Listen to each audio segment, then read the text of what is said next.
ये क्या तूफ़ान आ गया इस कबर्ड में। ये कोई तूफ़ान नहीं आया था, ये सारा कुछ जल्दबाज़ी का काम है। तो हेलो एवरीवन, कैसे हैं आप लोग? मैं बिल्कुल ठीक। और आज मैं ये दिखा रही हूँ, मेरी जो बच्ची है उसका ये कबर्ड है। तो इसमें बिल्कुल जैसे लग रहा था कोई भूकंप, कोई तूफ़ान आ रखा है। वो दरअसल इसलिए हुआ था क्योंकि जल्दी जल्दी में कहीं निकलना हो और फिर वापस आकर के फिर कहीं निकल जाना हो, तो ऐसे में बहुत मुश्किल होता है सब कुछ मेंटेन कर पाना। तो इसी तरह जैसे आपको पता होगा कि मैं शिमला हम लोग गए हुए थे घूमने, तो वहाँ के लिए हमने पैकिंग कर रखी थी सर्दी के हिसाब से। फिर वहाँ से जब हम लोग आए, उसी रोज़ हमें निकलना था, पर बाद में किसी वजह से हमें नेक्स्ट डे निकलना पड़ा। पर बस एक रात की मोहलत मिली थी और नेक्स्ट डे हमें कहीं और निकलना पड़ा, जो होम टाउन है हमारा ससुराल, वहाँ जाना पड़ा। तो वहाँ थी गर्मी और थोड़ी थोड़ी सर्दी थी। मीन्स के प्रॉपर गर्मी भी शुरू नहीं हुई थी और प्रॉपर सर्दी भी नहीं जा चुकी थी। तो ऐसे में उस हिसाब से जल्दीबाजी की पैकिंग, तो इस तरह सा अलमीरा पूरा तहस नहस हो रखा था। तो जब मैं वापस आई, वहाँ से पूरा महीना लगा करके आई थी। तो जब आई फिर धीरे धीरे करके डेली रूटीन के काम के अलावा जो हमारे पास टाइम मिलता है उसमें, जैसे हम सब हाउसवाइफ मम्मीज़ हैं तो उनको ऐसे ही मैनेज करना पड़ता है। तो उसी तरह धीरे धीरे थोड़ा थोड़ा टाइम लगा करके मैंने हर कबर्ड को सेट किया था। तो ये जो देख रहे हैं मेरे बेड पे कपड़ों का अंबार पहाड़ लगा हुआ है, तो वो आजकल ऐसा ही हर किसी के साथ होता है। जैसा कि आप जानते हैं कि अब पहले ज़माने में ना लोग कपड़ा पहनते थे बॉडी ढांकने के लिए, और बाद में उसके बाद वेदर के हिसाब से लोग कपड़ा पहनने लगे। पर अब के टाइम पे ना लोग वक्त के हिसाब से कपड़ा पहनते हैं। बर्थडे के कुछ और कपड़े, शादी के कुछ और कपड़े, घर के अंदर के कुछ और कपड़े, घर के बाहर के कुछ और कपड़े, मॉल में घूमने जाना है कुछ और कपड़े, किसी के घर जाना है कुछ और कपड़े। तो इस तरह ना वो कपड़ों का सेक्शन इस तरह बढ़ चुका है, और उन सारे कपड़ों को मैनेज करके रखना कि सही टाइम पे मिल जाए, तो ये बहुत ही मुश्किल काम हो जाता है कि वेदर के हिसाब से ही इंसान कपड़ा अपने कबर्ड में रख पाता है, जो हमें फ़िलहाल ज़रूरत है। और ख़ास करके जो छोटे बच्चे होते हैं, तो उन बच्चों का तो कहना ही क्या है, क्योंकि हर 2-3 महीने बाद उनकी हर चीज़ छोटी होती जाती है। इस मौसम में जो कपड़े थे वो अगले मौसम में बिल्कुल नहीं चलने। नेक्स्ट मौसम के लिए आपको फिर नया कपड़ा ख़रीदना पड़ेगा, नहीं तो फिर या ओवर साइज़ लेना पड़ता है, जो कि बुरा लगता है, अच्छा नहीं लगता। तो इस तरह ये सर्दी ख़त्म हो चुकी थी और गर्मी आ चुकी थी। तो जो सर्दी के कपड़े थे वो मैंने सारे वॉश करके ड्राई करके उसको वापस मैं बैग में लगा रही थी। ये छोटे छोटे बैग मैंने अमेज़ॉन से ख़रीदे थे, ये काफ़ी हैंडी हैं और बिल्कुल चीप प्राइस में आ जाते हैं। तो इसमें ना कपड़ों को तह करके अच्छी तरह से रखना काफ़ी इजी हो जाता है, कोई भारी भरकम बॉक्स आपको कैरी करने की ज़रूरत नहीं है। इस तरह के बैग में, ज़िपर बैग में आप रख दो, और रख करके उसको चाहे आप बेड के अंदर डाल लो या अलमारी के किसी कोने में डाल दो, दिखने में भी बुरे नहीं लगते और काफ़ी अच्छी उसके अंदर कैपेसिटी होती है कपड़े रखने की। और उसके बाद मैं यहाँ पे गर्मी के कपड़े लगाने लगी हूँ। गर्मी के कपड़े जो भी ज़ैनब के कपड़े हैं वो सब मैं सेट करने लगी हूँ कि कबर्ड में मैनेज कर दूँ, क्योंकि मतलब अब ज़ैनब स्कूल जाने लगी है, तो स्कूल जाने के हिसाब के जो बेहतरीन कपड़े होंगे वो फ्रंट में रखना है, जो डेली यूज़ में है वो बैक में रखना है। तो ये सब कपड़ों का मैनेजमेंट मैं फटाफट कर रही थी। इस टाइम ज़ैनब खा पी करके सो चुकी थी, तो उसको सुला करके फिर मैं ये करने लगी थी, फटाफट मैनेज कर रही थी कि सारे कपड़े कबर्ड में लगा दिए जाएं। और जो ये लंबे टाइप के ड्रेस होते हैं ना, वो तो आप हैंगर में इजीली हैंग कर सकते हो, पर छोटे छोटे जो पैंट होते हैं या loose pant, full pant, half pant या निकर्स होती हैं, तो वो सब चीज़ें जो है उनको तो इंसान किसी बॉक्स में या फिर आपके पास कोई बास्केट है उस तरह की चीज़ में आप रख सकते हैं। बच्चा अगर आपका पहला हो, मीन्स कि फ़र्स्ट बेबी हो, और तो वो फ़र्स्ट बेबी होने की वजह से ऐसे ही ओवर शॉपिंग हो जाती है। कुछ ड्रेसेस फादर ले आते हैं, कुछ ड्रेसेस मम्मी ले आती हैं, तो इस तरह प्यार प्यार में ही कुछ ज़्यादा शॉपिंग हो जाती है। और चूँकि बच्चा पहला है, इसलिए गिफ्टेड ड्रेसेस भी बहुत सारी हो जाती हैं, जैसे कि कुछ दादा दादी ले आते हैं, नाना नानी ले आते हैं, या फिर रिलेटिव आ रहे हैं तो वो भी ड्रेसेस लेके आ रहे हैं।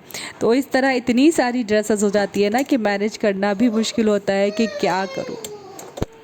बच्चों को अगर अटेंशन ना मिले ना तो बच्चे ऐਵੇਂ ही परेशान हो जाते हैं कि मम्मी मुझसे क्यों नहीं बात कर रही है, मेरी तरफ क्यों नहीं देख रही है। तो जो मैं अभी एडिटिंग में लगी थी तो वो मेरे बच्चे की साइड से जो आवाज़ आई ना, वो इसी वजह से परेशान हुई थी कि मम्मी मेरी तरफ देखो। तो अब वो बिल्कुल चुप हो चुकी है। और यहाँ पे आपने देखा हैंगर में जो ड्रेसेस मैं लगा रही थी ना, तो वो मेरे पास इतना टाइम नहीं था कि मैं उसे आयरन कर सकूँ, तो इसलिए मैं आयरन नहीं कर पाई। मैंने फटाफट यूँ ही लगा दिए हैंगर में। जब मुझे टाइम मिलेगा तो फिर मैं उतार करके आयरन कर लूँगी, या फिर मैं एक रात पहले आयरन कर लेती हूँ जो चीज़ ज़ैनब को जो भी फ़्रॉक पहनानी होती है, तो इस तरह मैं मैनेज कर लेती हूँ। और ये जो बास्केट देख रहे हैं ना आप, ये बास्केट भी मैंने ऑनलाइन ही मंगाया था। मैं जब ज़ैनब की पैदाइश हुई थी तो उस टाइम पे मैंने ये मंगाया था पास में रखने के लिए, एज अ डाइपर बैग जो यूज़ करते हैं, तो उसके लिए मैंने ये मंगाया था। उसके बाद भी मुझे ये काफ़ी काम आई। इसके अंदर मैं ज़ैनब की सारी ज़रूरत की चीज़ें रखा करती थी, अपने पास रखती थी बेड साइड टेबल पे। तो अभी मैं इस बास्केट में जो भी ज़ैनब के पैंट्स, निकर, इनर वेयर हैं वो सब रख रही हूँ, छोटे छोटे जो भी पैंट हैं उसके। और साथ ही मैं इसमें एक warm T shirt, 2-3 warm T shirt और फुल पैंट रखूँगी। कभी भी मौसम बदल सकता है, मौसम सर्दी ही हो जाती है अचानक, या फिर बच्चे की तबीयत ख़राब हो जाती है, तो इस तरह ना हमें ज़रूरत पड़ जाती है कुछ फुल स्लीव के ड्रेसेस की। तो इसलिए सारे सर्दी के कपड़े मैं रख देती हूँ, लेकिन 1-2 ड्रेस मैं बचा के रखती हूँ, पतले वाली ड्रेस, जो अगर ना हो किसी के बच्चे की तबीयत ख़राब, पर अगर किसी वजह से ऐसा होता है तो वो हमें एट अ टाइम मिल सके। और इस तरह एक पैकेट में करके उसके सारे जो हैंकी हैं और वो सॉक्स हैं वो सब मैंने इसमें करके रख दिया है। 1-2 इसके जो कैप्स थे वो भी मैंने इसमें रख दिया है। तो इसमें इस तरह रखने से अच्छा होता है कि ये हर चीज़ सेट रहती है और जब भी आप जब चाहें उसे निकाल सकते हैं। ज़ैनब के 2 बैग हैं। ये नीचे का कबर्ड हमने इसलिए खाली रखा है ताकि यहाँ तक ज़ैनब का हाथ जाता है, इसके आगे नहीं जाता हाथ। तो इसी में हमने इसके सारे टॉयज़ रखे हैं ताकि जब भी उसका दिल चाहे तो यहाँ से निकाल के खेल ले, वापस इसमें रख दे। वो बात और है कि दिन भर में न जाने कितनी बार वो निकालती है और मैं उसे वापस सेट करती हूँ, तो ये हमेशा सेट तो बिल्कुल ही नहीं रहता, क्योंकि वो अभी वाकई बहुत छोटी है। तो ऐसे में उसको इतना भी सेंस हुआ नहीं है। यूँ हम हमेशा उसे समझा रहे होते हैं कि बच्चे इस तरह सब सेट करके रखते हैं, फेंकते नहीं हैं। तो धीरे धीरे बच्चे धीरे धीरे समझते हैं, और आखिर है बच्चा तो बचपना तो रहता ही है उसमें।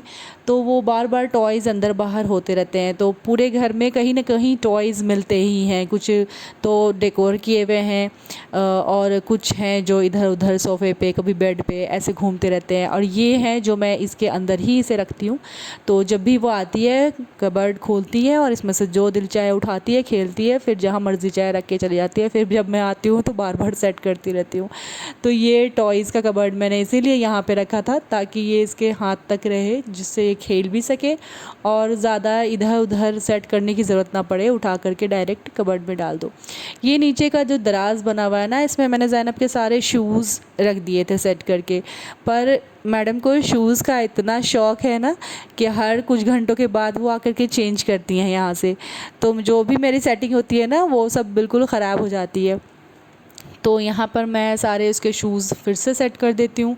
और यहाँ पे 3 दराज बने हुए हैं, तो सब में उसके शूज़ हैं, और एक दराज में उसके जो भी छोटे छोटे न जाने कितने टॉयज़ हैं। जो टॉयज़ हमेशा इनके बाबा को शौक़ है बच्चों के टॉयज़ लाने का, तो वो टॉयज़ हमेशा ला ला करके उसे देते रहते हैं। और जो भी उसके चाचू हैं, चाचा जी हैं, दादी हैं, सब ला करके देती हैं जो उसे टॉयज़। तो वो सब इस तरह ना इकट्ठे ढेर सारे हो गए हैं। तो वो सब भी मैंने एक दराज में रख दिया है जो छोटे छोटे हैं। जब भी उसका दिल करता है तो वो खोल करके वहाँ से निकाल करके खेलती है, फिर वापस रख देते हैं। बड़े बड़े जो टॉयज़ होते हैं, सॉफ्ट टॉयज़ होते हैं, या फिर जो बैटरी वाले होते हैं, उनको तो आप डेकोर भी कर सकते हो और उसको अच्छी तरह से कहीं पर भी सजा सकते हो, या फिर कबर्ड में भी रखे जा सकते हैं। लेकिन जो बहुत छोटे छोटे होते हैं ना, उनको मैनेज करना बहुत मुश्किल हो जाता है। तो इस तरह ना मैंने उसका एक दराज ही बना दिया है कि इसी में जब दिल चाहेगा ना वो निकाल के खेलेगी, और जब दिल चाहे वापस उसमें डाल देगी। तो इस तरह ये दराज मैंने एक साइड में इसलिए रख दिया है। और जो ये कबर्ड का दूसरा साइड दिख रहा है, तो वहाँ दूसरी साइड पे हमने अपनी ज़रूरत की चीज़ें जैसे बेडशीट वगैरह, यहाँ ज़ैनब के बड़े बड़े टॉयज़ रखे हुए हैं नीचे में, जो उस साइड नहीं रखे हैं हमने इस साइड रखे हैं। जो पूल बॉल हो गए, डॉक्टर सेट हो गया और पियानो वगैरह बहुत सारी चीज़ें, वो सब बड़े बड़े टॉयज़ हमने नीचे रख दिए हैं। ऊपर में हमने रख दिया अपनी ज़रूरत की चीज़ें, बेडशीट वगैरह, कंफर्टर वगैरह, ये सब रख दी हुई है। आज का वीडियो अगर आपको इन्फॉर्मेटिव लगा तो please hit the like button.